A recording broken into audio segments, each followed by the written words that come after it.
क्या आप भी करेले के कड़वेपन से भागते हैं? तो आज रुक जाइए, क्योंकि आज के बाद करेला आपकी सबसे पसंदीदा सब्जी बनने वाली है। आज मैं आपको अपनी रसोई में करेला मसाला बनाने की ऐसी गुप्त विधि बताऊंगा, जिससे करेले की कड़वाहट का नामो निशान मिट जाएगा और स्वाद ऐसा कि आप उंगलियां चाटने पर मजबूर हो जाएंगे। नमस्कार दोस्तों, मैं हूं शेफ आशीष कुमार। अक्सर लोग करेले के नाम से मुंह बनाते हैं, लेकिन आज हम इसे बनाएंगे कुछ खास मसालों के मेल से। यह रेसिपी सिर्फ तीखी और चटपटी ही नहीं, बल्कि स्वाद का एक ऐसा सम्मिलित अनुभव है जो आपने पहले कभी नहीं चखा होगा। इस वीडियो को अंत तक जरूर देखिएगा, क्योंकि बीच में मैं ऐसी खास टिप साझा करूंगा जो करेले को कड़वा होने से पूरी तरह बचाती है। तो चलिए शुरू करते हैं इस अद्भुत यात्रा को। और हाँ मित्रों, इस चैनल को सब्सक्राइब करना ना भूलें और घंटी के चिन्ह को स्पर्श करें ताकि नए प्रस्तुतियों के प्रसारण की जानकारी आप तक अविलंब पहुंचती रहे। ये 250 ग्राम करेले हैं। इनकी ऊपरी सतह को हल्का हल्का छील लेते हैं। अब इन्हें इस प्रकार फांकियों में काट लेते हैं।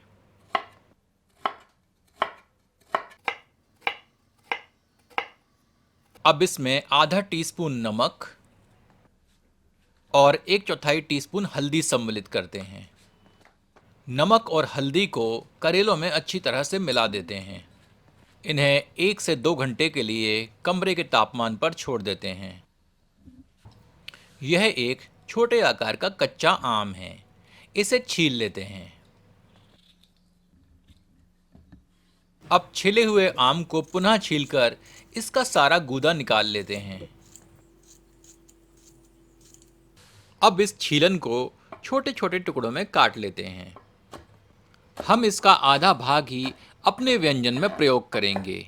यह पूरा आम आधा किलो करेलों के लिए पर्याप्त होगा। 2 छोटे आकार की प्याज को फांकियों में काट लेते हैं।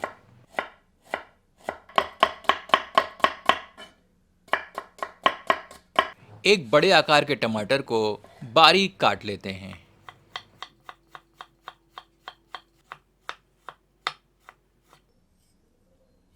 5 से 6 लहसुन की कलियों को भी फांकियों में काट लेते हैं।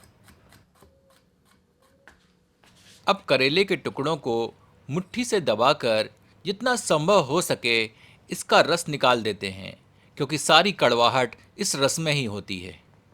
करेले की सब्जी बनाने के लिए यह एक मुख्य चरण है। यदि आप इस प्रकार रस निकालकर अपनी करेले की सब्जी बनाएंगे तो निश्चित रूप से स्वाद कड़वाहट रहित आएगा। नमक के संपर्क के परिणाम स्वरूप करेले के टुकड़े अपना रस छोड़ने के लिए विवश हो जाते हैं और आसानी से निचोड़कर हम इनका रस हटा सकते हैं।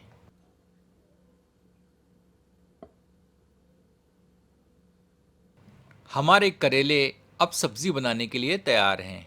एक कढ़ाई में 1 करछी सरसों का तेल धुआं उठने तक गर्म करते हैं। इसमें 1/4 टीस्पून मेथी दाना, 1/4 टीस्पून सौंफ, 1/4 टीस्पून कलौंजी, आधा टीस्पून साबुत धनिया,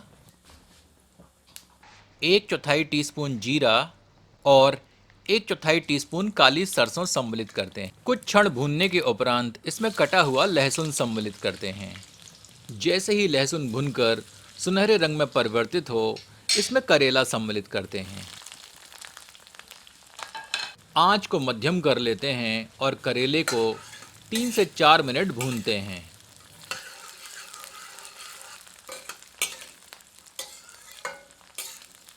इसी बीच इसमें 2 चुटकी हींग सम्मिलित करते हैं। हमें करेले को तब तक भूनना है जब तक कि करेला हल्का सा करारा ना हो जाए। करेले का रस निकालने से इसकी 60% तक की कड़वाहट वैसे ही कम हो चुकी है।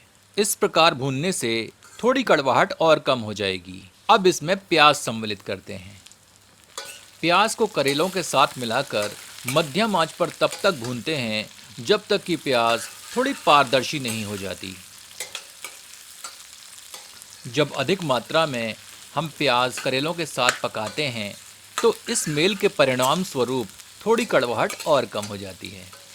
क्योंकि जब हम इसे खाते हैं तो जितनी मात्रा करेलों की हमारे मुंह में जाती है, लगभग उतनी ही मात्रा प्याज भी हम खाते हैं, जिससे कि करेले का स्वाद वितरित हो जाता है। प्याज जब भुनती है तो थोड़ी सी कैरमलाइज होती है और हल्की सी मिठास छोड़ती है, और हमारी करेले की सब्जी में एक प्राकृतिक मिठास आ जाती है जो कड़वेपन को कम करने में सहायता करती है। प्याज अब भुन चुकी है, चलिए इसमें अब बेसिक मसाले सम्मिलित करते हैं। इसमें 1/4 टीस्पून हल्दी, आधा टेबल स्पून पिसी धनिया,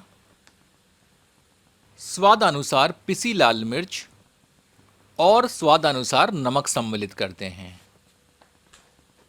सबको मिलाकर 1 से 2 मिनट मध्यम आंच पर भूनते हैं।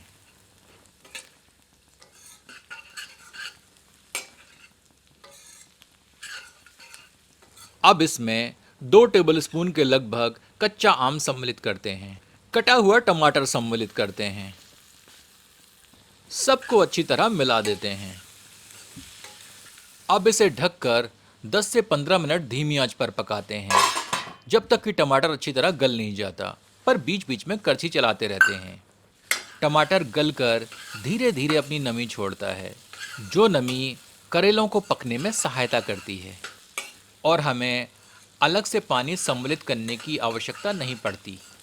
सब्जी पकने के उपरांत इसमें थोड़ा सा गुड़ सम्मिलित कर देते हैं। यह गुड़ कच्चे आम की तीखी खटास को थोड़ा कम करता है, और साथ ही साथ हमारी करेले की सब्जी में थोड़ी सी मिठास भी उत्पन्न करता है। गुड़ डालने के उपरांत इसे 1 से 2 मिनट मध्यम आंच पर भूनते हैं, ताकि गुड़ पिघलकर इसमें मिश्रित हो जाए।